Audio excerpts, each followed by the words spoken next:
Bienvenue à tous sur la rubrique formation de la consigne spirituelle. Ce mois-ci, nous allons parler du lien entre la Vierge Marie et l'Esprit Saint.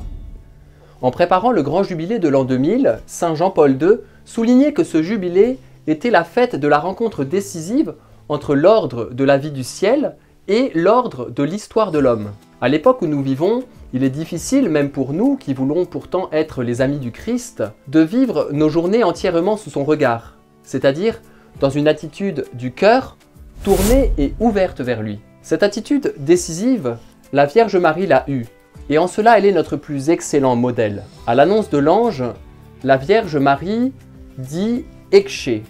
Ce court mot signifie « me voici ».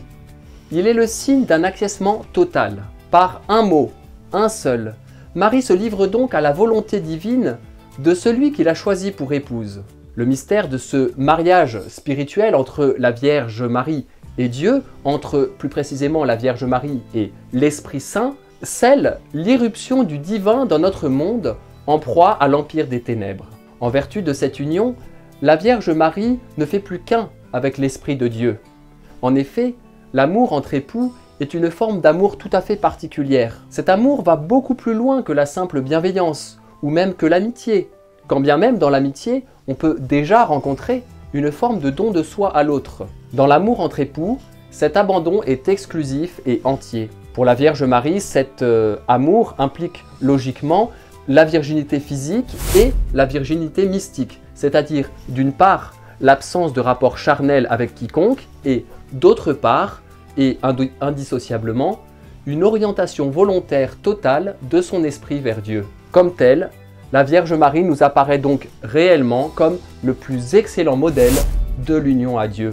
Mais il y a plus. Saint Jean-Paul II, dans son encyclique sur l'Esprit Saint, écrit que, je le cite, « Marie est entrée dans l'histoire du salut du monde par l'obéissance de la foi ». Le pape établit ensuite un étroit parallèle entre cette obéissance et la liberté de Marie, liberté qui est portée à son plus haut accomplissement par l'intimité avec Dieu. Ceci est riche de leçons pour nous.